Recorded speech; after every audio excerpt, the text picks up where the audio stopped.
All right. Welcome back to another episode of the Life and Leverage podcast. Today we got Todd Bubba Horwitz with us. Bubba, thanks for joining us, man.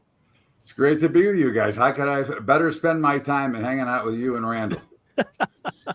I can think of a number of better ways, but we won't go there. We're thankful that you're here, though, man. I really am. It's cool. Yeah. Thanks for taking the time, man. I'm thankful I'm still alive. We are too. And all of your students are thankful you're still alive, too. That's right. Well, speaking on that, since we have plenty of our students that know who you are, why don't you go ahead and introduce yourself to the rest of the people that are watching here? Well, my name is Todd Horwitz, or Todd Bubba Horwitz, which is what I go by. It's been my name for 45 years from my days on the trading floor, as you can see by my badges.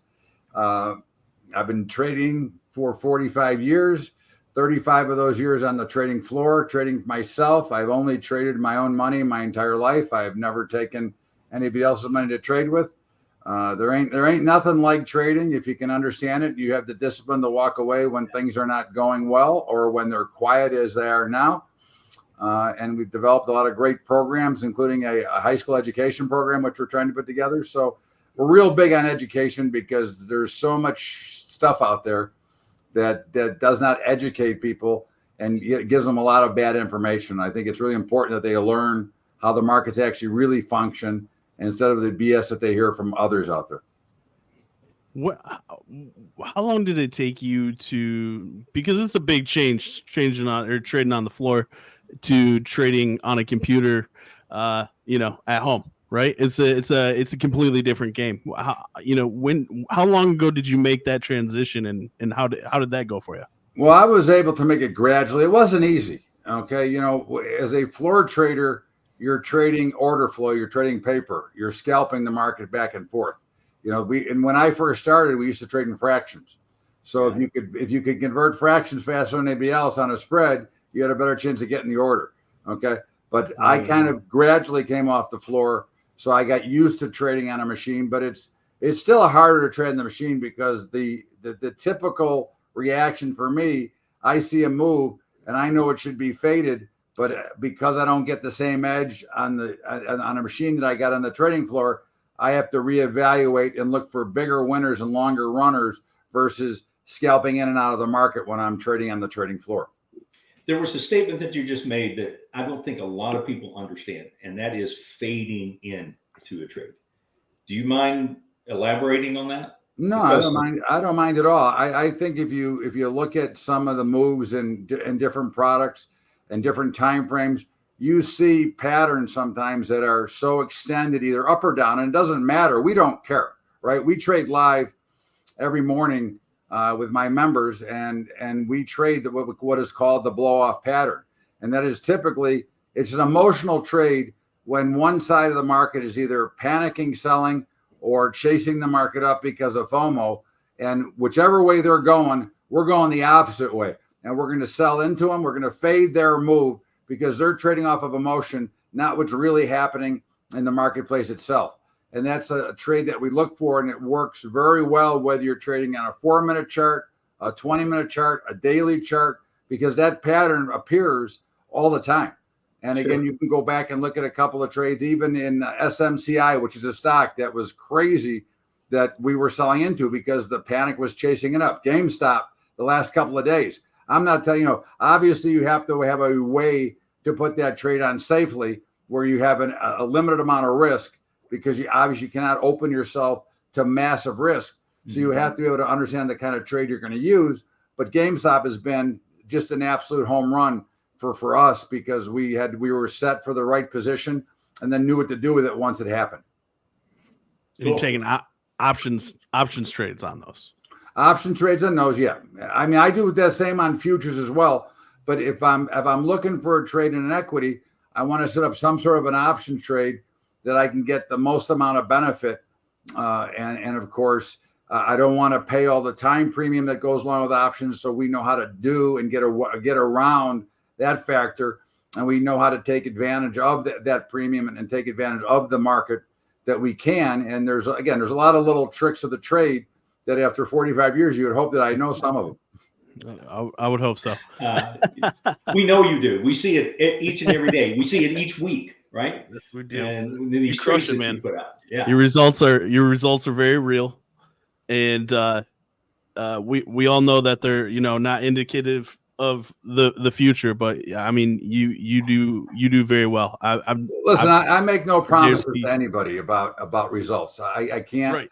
I think that people are too short-sighted when they look at what they can do, and they buy into too much of that crap that is published out there that is not real.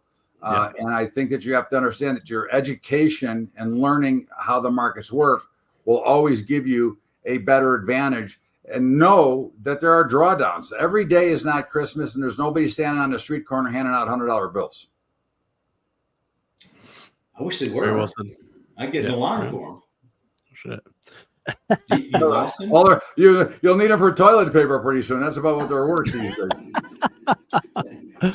days. So let me ask you, since most people really don't know what they're doing, where's a good place to start? Where if you're just looking to get into this, what is a kind of a easy transition to getting into let's say options trading? Well, if you want to get into options and you want to get in something that's automated, I mean, we offer a strategy that trades once a week. It trades every Friday. Of course, we've made some adjustments that if it's doing really well, we'll capture some of the profit but stay in the trade, which is called our SPY A strategy. Mm-hmm. That is a very simple process. In fact, it's automated. If you open an account with Trade Your Brokerage, it's an automated system. You don't have to do anything. It does everything for you, which is a great way to start. Okay. But again, if you want to start to get into education, then you would go into our Saturday options call, which is actually teaching some of the different strategies that go along with it. Again, I'm a big fan of education, which is why I developed the high school program years ago. And I've written 2 books on options because I think that too many people don't really understand. For example, the stock market itself is driven by, if it's going up, the buyers are being more aggressive. If it's going down, the sellers are being more aggressive. Most will say it's supply and demand. But when you're dealing with something that is limited supply, there is no supply demand equation there. It is simply price discovery and where they're pricing it at. However, in the option market, you have supply demand, and that's how the implied volatility of options changes, because when there's a big demand, volatility rises because prices start to stretch out. So the only way they can account for that is by volatility rising, versus when they're selling options to open, volatility will collapse. But again, there's a buyer and a seller on each side. So there is unlimited supply of options, but there's a limited amount of supply of stock. And so you can start from a smaller account size and can just kind of build up from there, right? You can start with as little as 2,500. It will restrict some of the trades you can make. On the SPY A strategy, you can start with 2,500 and trade 1 contract, which is fine. I mean, for example, this week we rolled twice yesterday on Wednesday, and we're going to lock in at least a $700 or $800 profit per contract this week. So again, you can start with 1, and the idea, and what I like people to be able to do, is to have organic growth. I don't want you putting in all your money. I want you to grow from a minimum state and grow from there. And when you gain X amount of capital, then you increase the size of your trading, not because you're adding more money, but because you're actually earning more money. Does that make sense? It does. And would you want to still stay focused on just that one particular like say the SPY? Would you want to stay focused on that and just add on contracts to kind of build that account up, or would you want to take some growth and look at other plays, other markets? That's a great question. I think that it really depends on the individual and how committed they want to be to the business itself. If you're trying to turn this into your new career, or if you're doing it part-time, like if you're doing it part-time and have a full-time job, then you might as well start to build up the SPY. Okay. Now, of course, you can get into our equity portfolios as well. But of course, the more products that you add in, and we go from trading just to SPY only to trading 8 different stocks. Okay. Now you're talking about some more swinging in your portfolio. It's great because they do make money over time. but they also can require some management. But of course, fortunately for us, we've also automated the equity portfolio model, which is the method of creating synthetic stock. So at any given day, we're controlling $1 million of stock for $25,000. And that's kind of what we're trying to do. And we want to make sure that we bring the opportunity to all those who want to grow into the business, because I have many of my members that have been with me for 12, 15 years that trade every product that I show them they're involved in, because they're all different and they all trade off of different schematics, but yet they all do make money as well. So when they switch over to something like the creating synthetic stocks, you're picking those different stocks for them, or can they give an idea of like what they think they want to invest in? No, we actually go for that. We built 3 different portfolio models and equities that take from 8,000 to 25,000 capital to trade. And the big one, which the smaller ones are broken down from these stocks, but we trade Apple, Amazon, Google, Coin, SPY, Qs, IWM, and Tesla. Okay. And those are in throughout the portfolio. So that's the big portfolio that takes actually about $8,000 margin to carry it, but we require and want our members to have 3 times the amount of margin required to be able to handle when that drawdown comes, because there's no announcement. Remember, the markets don't announce themselves. They don't tell you what's going to happen tomorrow. You have to use your knowledge and give it the best shot you can. But we can always tell you that the probability side, we're always on the right side of probability, win or lose. And if you're a poker player, if you understand poker, just because you got pocket aces, or as they say at the poker table, pocket rockets, doesn't mean they're going to win. You're a big favorite, but you're not always going to win.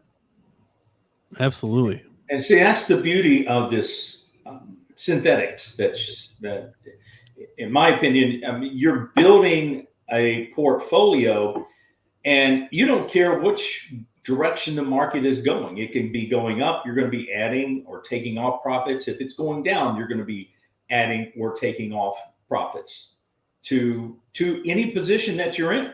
That's the beauty of this thing. I had stopped trading options until I found your stuff. I hadn't traded them in years. How smart you are. Again, we are trend traders, right? That's absolutely. When you become a retail screen trader, which is what we all are, including me. Okay. When you're a retail screen trader, you really can't scalp the market. You can't take small profits back and forth because there's too many traps out there. So you have to trade with the trend. So we're always trading with the trend. And when the trend gets murky, which it does occasionally, usually at times when it's going to reverse out and go the other way, we actually go flat at certain points in time because we don't want to give back the profits that we've made. And we know that the market may be getting ready to change over. So we actually, every morning we update is either we're in a position or not in a position. And that's a big change from years past, because we used to always just be in, long or short. Now we're either long, short, or flat, but we always know what the trend of each individual stock or each individual future that we use is where it's supposed to be. But again, when they get into those murky areas, when you look at a chart, you can kind of see them, that consolidating area or that area where it looks like it's going to change, then we're going to be flat until it tells us that we should either reverse or get back into that side that the market is moving. So, and this market currently, it keeps going up and up and up. It's bumping up, it's grinding up. And it could have one of those blow-offs and then reverse. We don't know. We don't know when it's going to happen, but it's going to happen eventually. Well, this is one thing that everybody out there has to hear and remember. Dull markets will tend to go higher because the markets themselves are predisposed to go higher based on IRAs, 401ks, and that money that always comes in. So when there's a dull market, which they can't get any duller than they've been the last couple of weeks, the markets are going to tend to drift higher, because that is the path of least resistance from a drifting standpoint. Wow, never thought about it that way, but that makes complete sense. Yeah, me neither. But that being said, does that so the way that you're taking those trades, knowing that, does that, how do you determine how long to stay in your positions? Well, we're going to stay with the trend until it changes. Okay. Now we've been long, for example, we've been long the Qs for months. Okay. And we're not getting out until the trend changes. We're not getting out. We in I think 2017 or 2018, whatever year it was, we were long the NASDAQ 49 out of the 52 weeks of the year. Wow.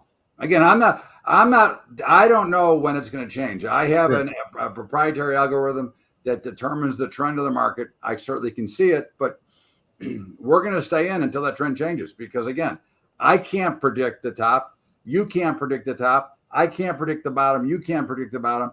You have to have something that allows you to stay in and keep your emotions out, which means you have to ignore the crappy news that's out there, because the news cycle now, especially, that beats the markets every day, right? The news that's going to come out, let's say 10 minutes from now, if something comes out, the market will know about it in 2 minutes. Okay. And by the time you hear it, it's already old news. I think you have to remember that the people that you hear on news, don't trade their own money. There's only one person on public TV that trades their own money, and that's me. Okay. Everybody else has an angle about why they're telling you whatever they're telling you. I tell you what my positions are. But the news itself is worthless because it's already priced into the market. You can see it, you can understand it, and know that this is not trading places where they're waiting for Beeks to hand over the orange juice report. Okay. That's how it was when I first started. Okay. Before news flowed so fast. But with the internet, some guy farts in Russia, they know about it in California in 30 seconds.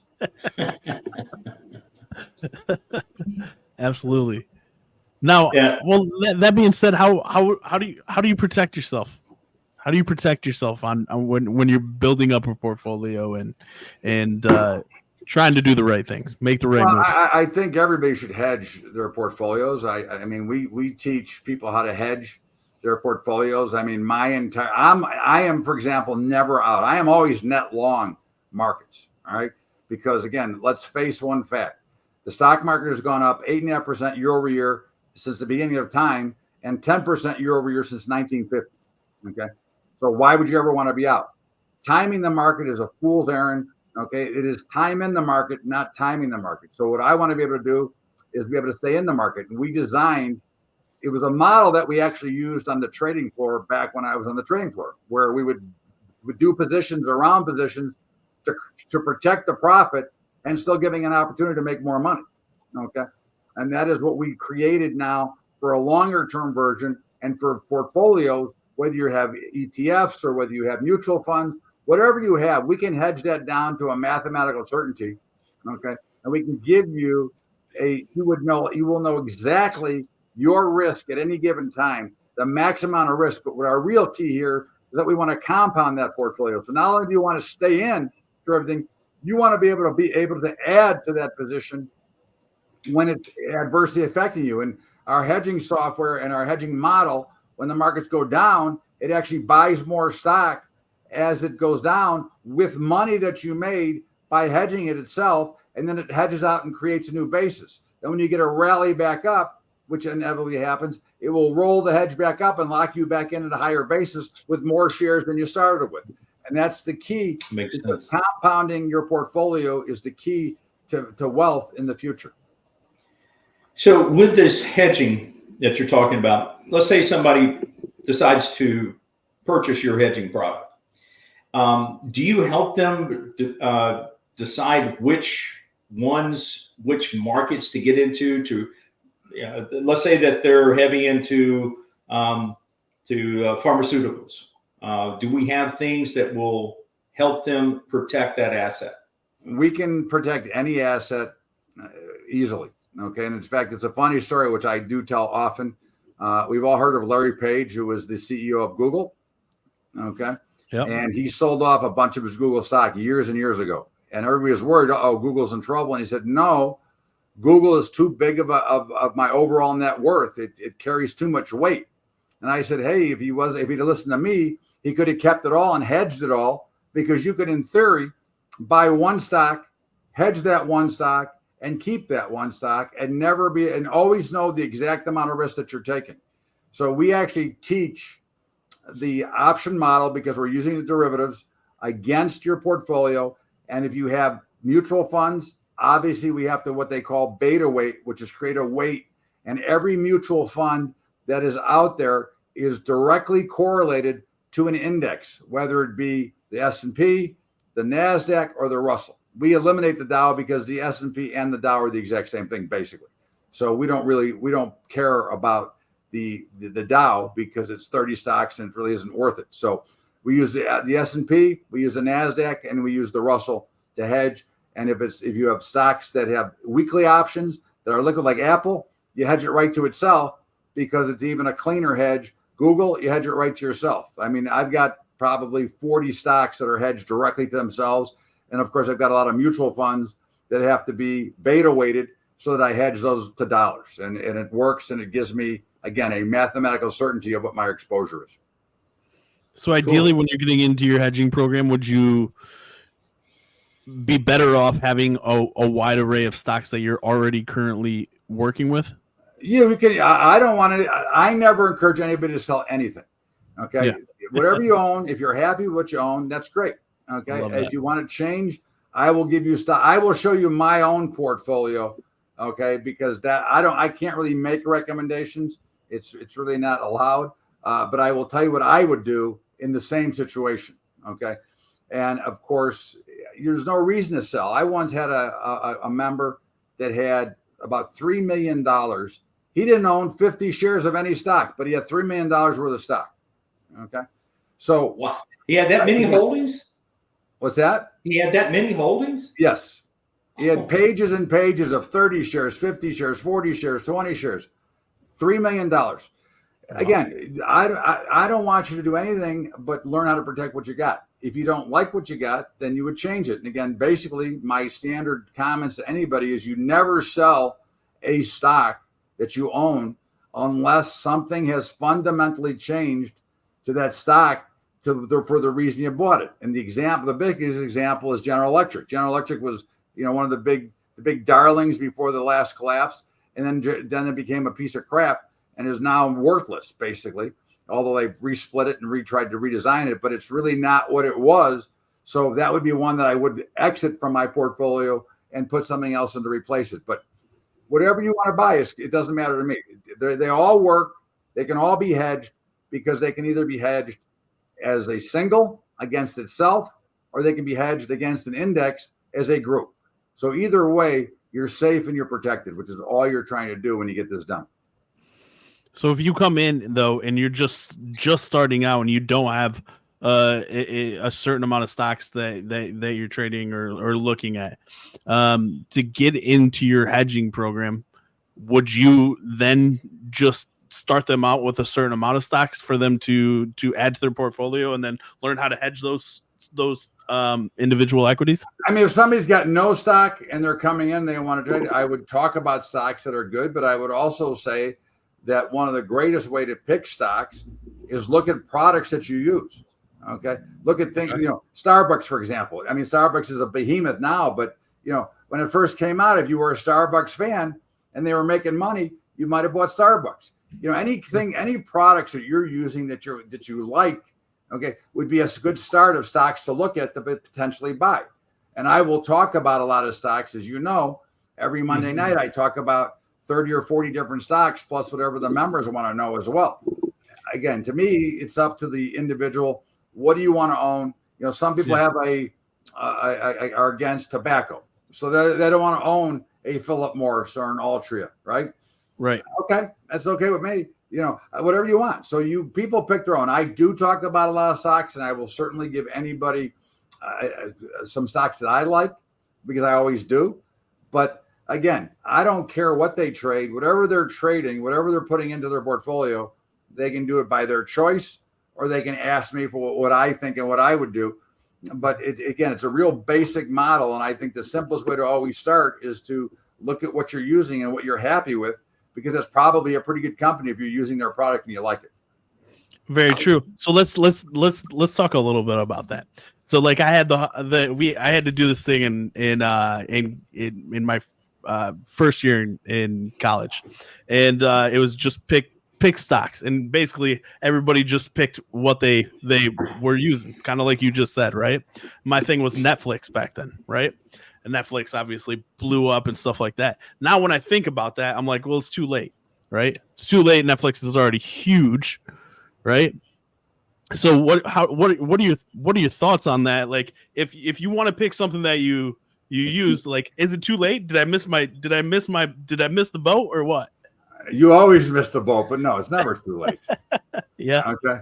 It's never too late. Listen, when I started trading, the Dow was 800. The Dow is now 40,000. Okay. So again, it's never too late to buy a stock. Okay. You can buy a stock anytime you want. Look at Amazon. You could have bought all you wanted at $20. Okay. Now it's that $20 is worth the equivalent of $20,000 per share. Again, nothing is ever too late, because of course, if you hedge it, you know what your risk is to the downside. So it's never too late to get in.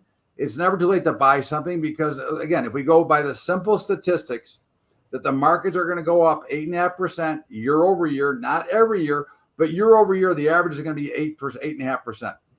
There's no reason not to buy anything, because again, Nvidia right now, okay, is $900 and some dollars. Okay, I bought it at $15 many years ago. I sold it. It was a trade, not an investment. Obviously, I wish I would have held it, but I'd have no problem buying it at 1,000 right now. Okay. It's an Eddie. What the hell does he want? Doesn't he know I'm on? He should. He should. Yeah. I'm out with the stars. Tell him to jump in if he needs to. Damn it. Yeah. I'm going to tell him right now. Yeah, there you go. Send him the link, Fab. Yeah. Doesn't he have it? Doesn't he have everything? He's always got his hands in everything. That's a pretty good statement. Somebody's got to control these us beasts. That's so right. Again, I think it doesn't matter. It's never too late to get in. Okay, because if you're going to protect it, remember, if I told you that I could protect Nvidia that's trading at $956 to 4% maximum risk to the downside, and that no matter how low it went, you would only lose 4%. Would you buy it now? Yeah. There you go. That's your answer. Yeah. Would you buy it? I know what I'm protected. I know what I'm going to lose. And we need to do that on every single trade that the futures trading that we do. We know what our risk is before we take the trade. If we don't, we don't take the trade. Exactly right. And we always know that it's a mathematical certainty to that amount of risk. Okay. And that's what you're trying to figure out. Okay. Is what is my risk?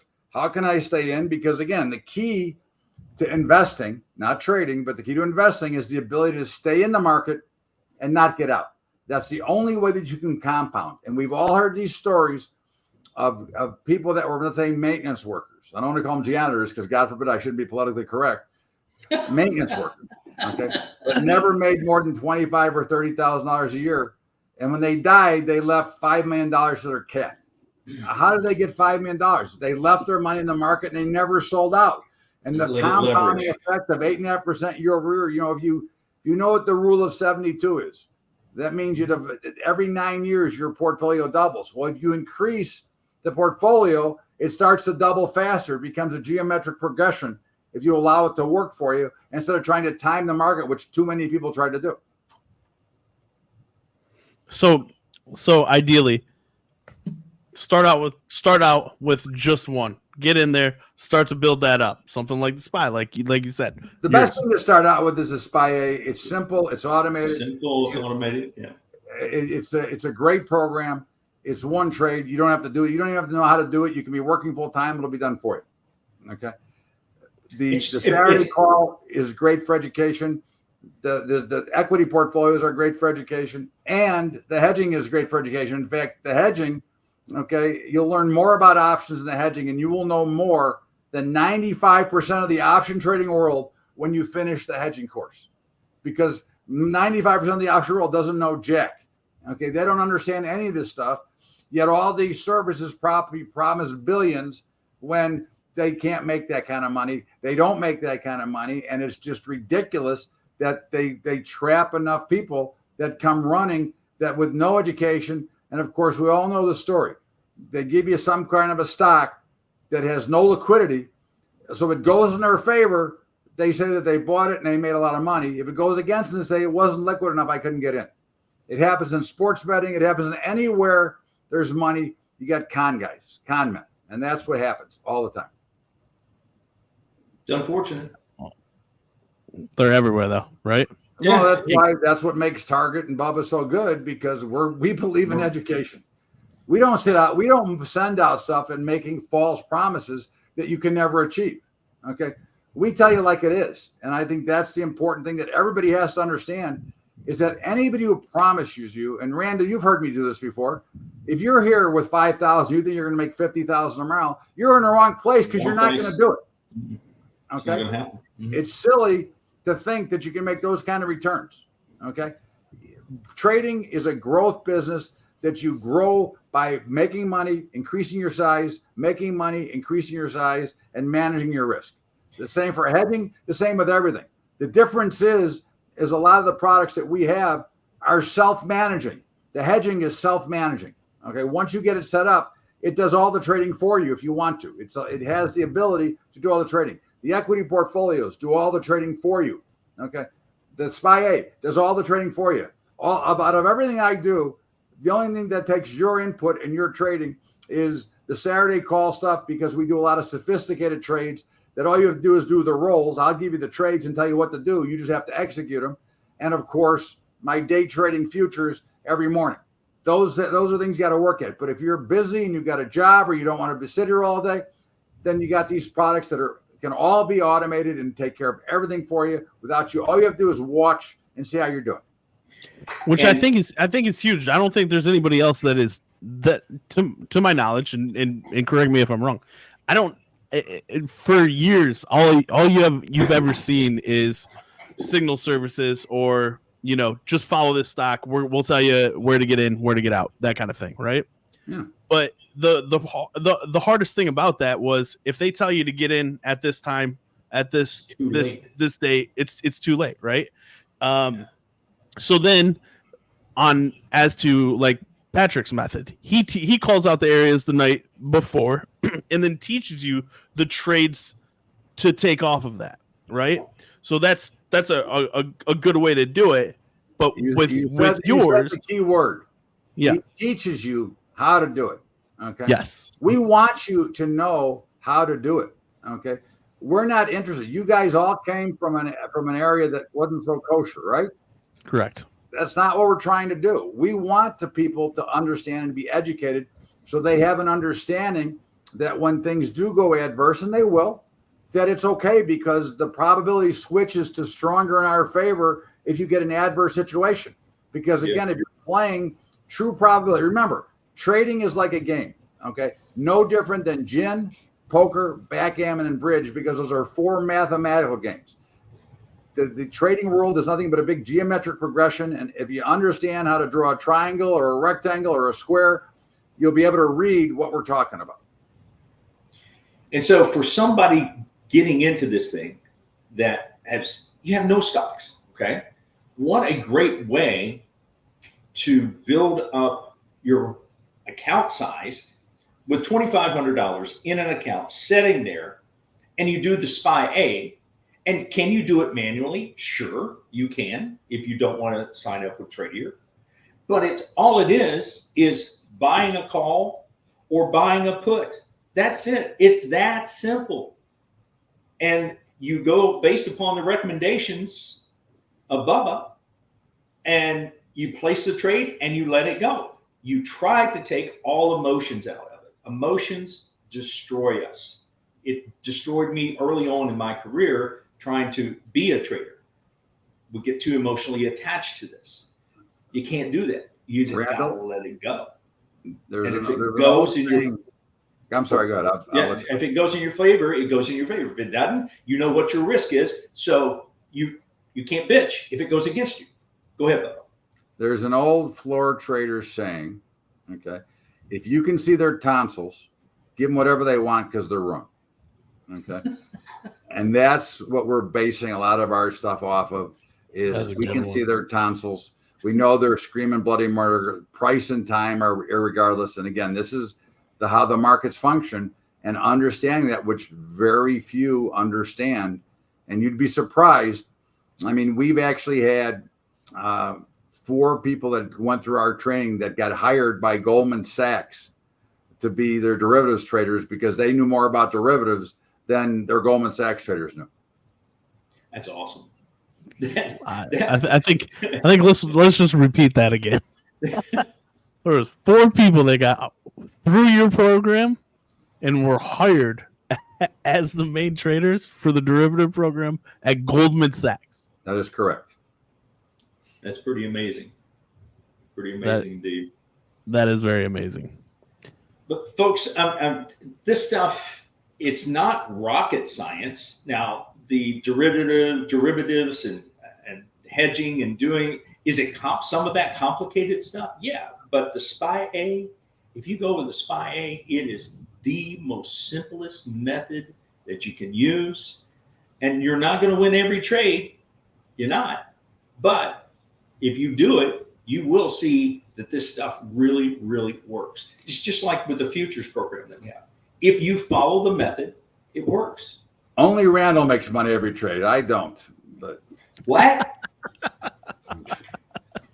Only Randall makes money every trade. I don't, but I understand it. Again, it's a mental side of trading. It's something that, again, you have to educate yourself. We give you the tools. We help educate you. But at the end of the day, it's understanding. Again, you play poker, you play any of those games you play. Trust me, I lost a fortune one time when a guy had to roll double sixes 3 times in a row.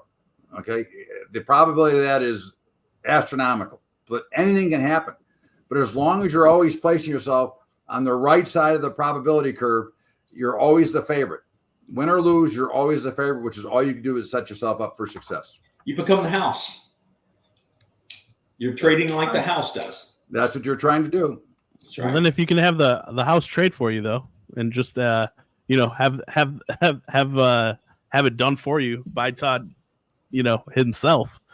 I mean, that's kind of the best of both worlds, right? 100%. Listen, we want you to learn, but we also give you the signals. Listen, there ain't a trade that goes out of my office that I'm not in with you. Okay, and I get in with you at the same time. Okay, many places use the front running approach. Okay, I release the trades in the morning before the market's open. So let's explain that to some of the people that don't understand what front running is. Front running is when somebody, let's say I decide I want to go in and buy calls on Apple. And I've got a big membership. Okay, so I'm going to go in and buy the calls now on Apple, and then I'm going to send out a release to tell everybody to buy calls. So I'm going to automatically make a profit because the buyers are going to push the price higher no matter what happens, and I'm going to be able to get out. Versus the way that we do it, which is we put our recommendations out in the morning before the market's open.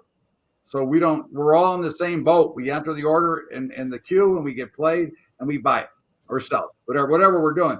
But we're all doing the same exact thing. Nobody has an advantage other than the probability advantage that we take. But we are right with you. We're partners. We're teammates. We do not believe in releasing something. Like if I release something right now, if I knew I was going to release it, I could go in and buy it first, send it out to you. You're going to buy it. I can make my money just on you buying it on top of it. Like some of the talking heads do on some of these channels out there. Yeah, like Goldman Sachs does all the time. Okay, look, let's be real frank here. Okay, I'll give you a little story from the trading. Please do. Okay? Yeah, I traded in the OEX pit, which at the time was the biggest pit in the world. There was over 2,000 traders in that pit. Okay, Goldman Sachs had a buy broker and a sell broker. Okay, they would send the broker with a small order to one side of the pit to try to create a stir. When the guy who was holding the big order was on the other side of the pit, and once the pit got into a frenzy, like the trading places kind of look, I mean, obviously that was a little bit exaggerated, but like the trading places look, the other guy would start banging away. And that was the real order that they were trying to get filled, but they would sacrifice a small amount to create the frenzy in the market. Okay. That is the same thing as front running the tape and putting people in when you already have a position. And when you hear one of these major banks make a big statement like crude oil is going to $29, which Citigroup did back in, 2008. Okay. They were short. They wanted the market to sell so they could cover because they knew where they wanted to get long. So they forced the market lower by making a ridiculous call. The normal schmucks fell for it. The markets fell down a little bit. They came in and swooped it all up, and then crude oil went to $100. Hey, it happens, right? Hey, when you can control things, you can control things. Yeah, it's scary. It's really scary that they can get away with that, but they can, and they do. And it's just like the market right now. The retailers are continuing buying this. It's not going. We don't have the volatility that you would want to see with a growth like this, but it's sort of edging up, and it's going to get to the point somebody's going to cut their feet out. Well, we're pretty dramatically overbought, and there's a high probability. I give numbers so when people hear this, the Dow's trading at 40,143 right now as we're speaking. Mm-hmm. There's a higher probability that it goes back under 40,000 than it goes over 41,000. Okay. And not because I'm bearish. It's just because the markets are extremely overbought. They're extremely thin. And it's going to take one big panic or puke to sell this market down. And then the rest are going to follow. And that's just kind of what you can look at. So when you look at a market that is extended, I am certainly not recommending that you run out and get short. I'm just saying it's something to watch for.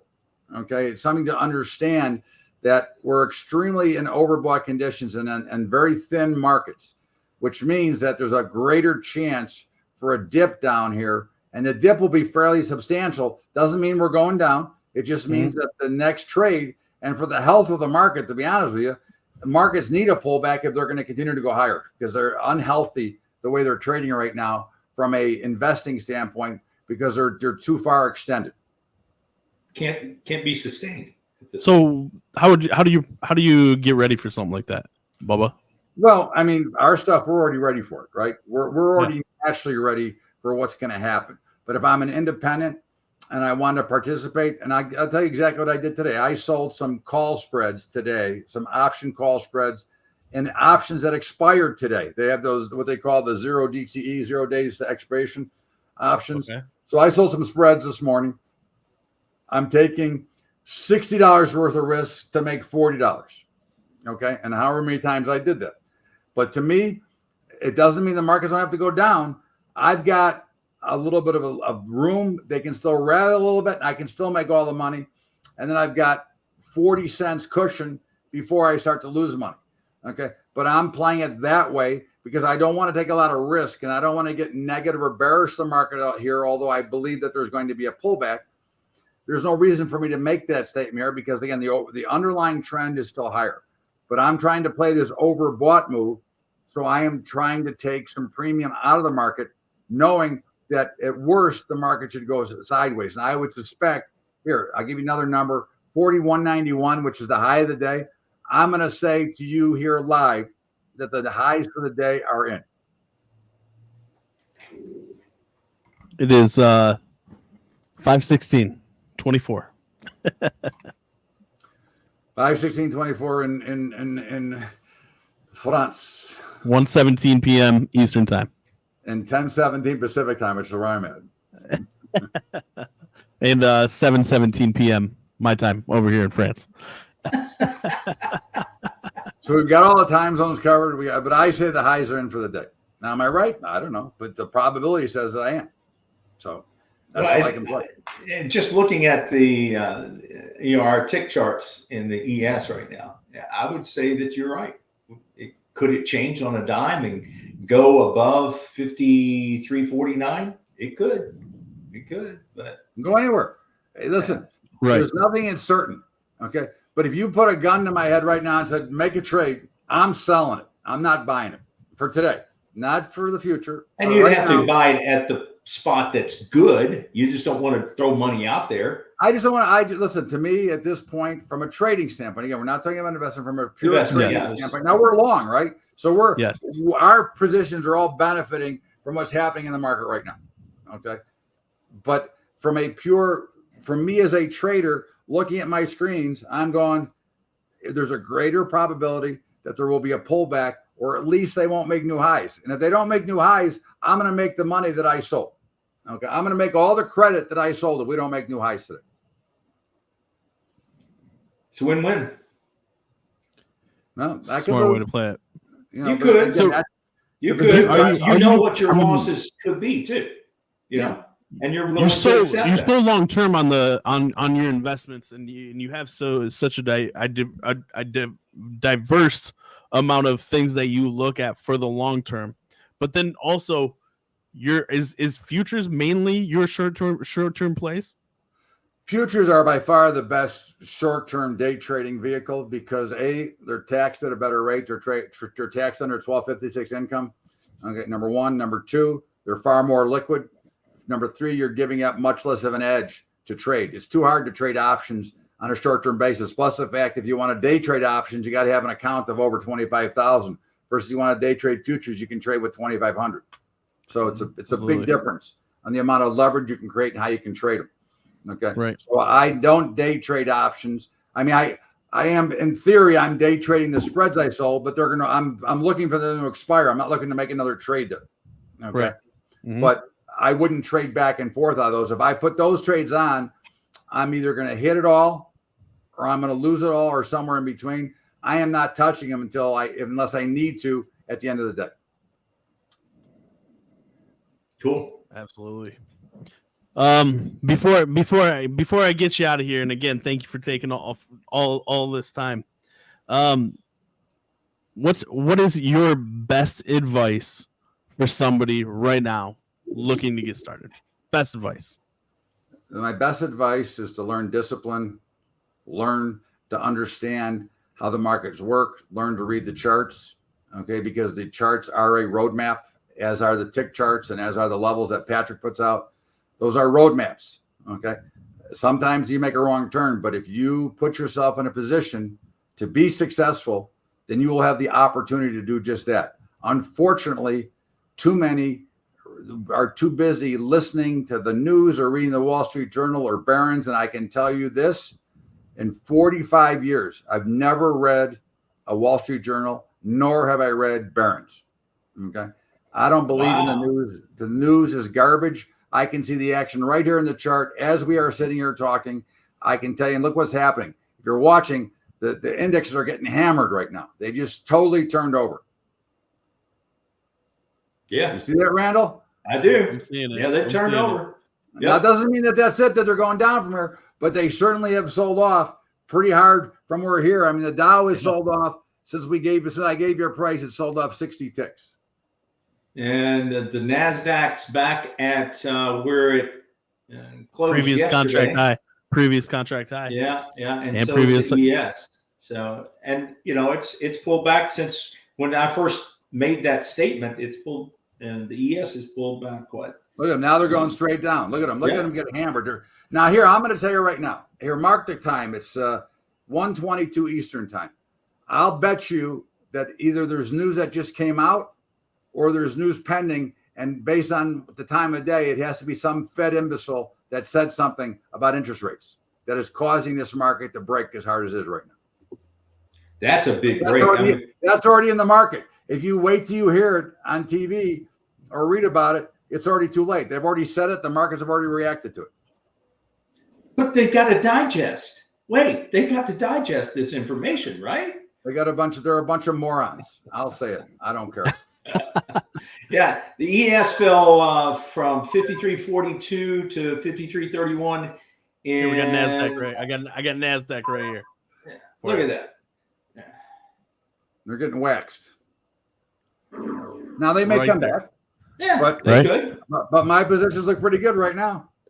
Yeah, they do. Yeah, they do. As soon as you called it, right? This is back here was about when you call when we were talking about it. You said I think we're at our highs. Right. And that's all we're trying. Listen, again, all we're trying to do is play the probability. Context of the market. You said that. I don't think you used the word context of the market, but that's really what you're looking at. What's the market telling you right now? What's the footprint that it's telling you? Yeah. And then, of course, you have to make one other determination. What time frame do you want that footprint off of? True. Okay. Yeah. Okay. So I'm looking at a 4-minute footprint, okay, which is much different than a daily footprint.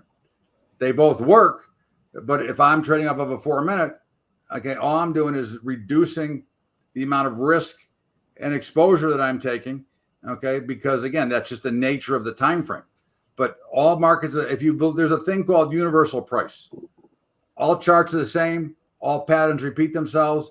The shortest time frame must resolve the longest time frame, because a trend cannot start to the up or downside until it starts in the 1 minute, then 5, then 10, and so on, all the way back up. So now, folks, everything that's is the same, just depending on your time frame.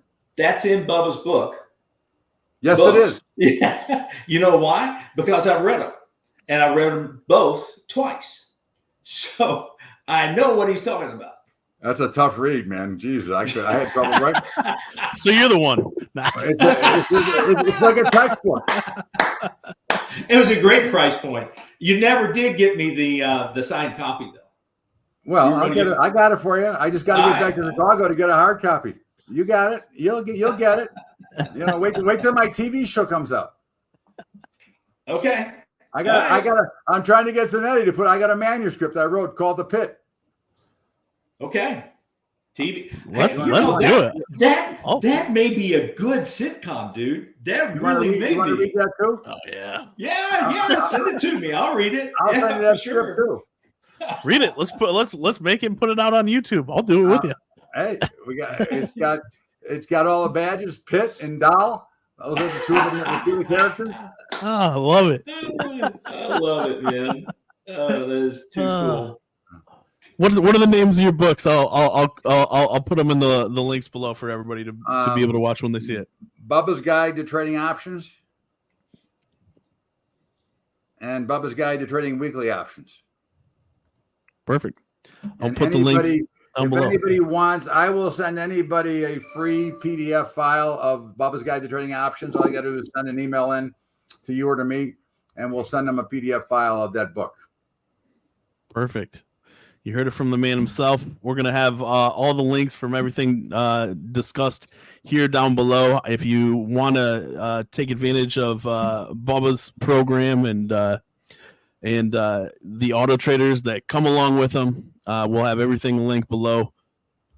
Bubba, thank you again so much for taking the time, buddy. I appreciate it. I had a good time. Listen, I get to spend a few minutes with my guys. What's wrong with that? This was great. Thanks. I appreciate you having me, and hopefully, yeah, buddy. I always know if I'm man. good or not. Thanks, if you guys invite me back, so that will. Trust me. We'll have you anytime you want to come on here. All right, guys. That's Thank a you promise. so much. I appreciate it. Thank you.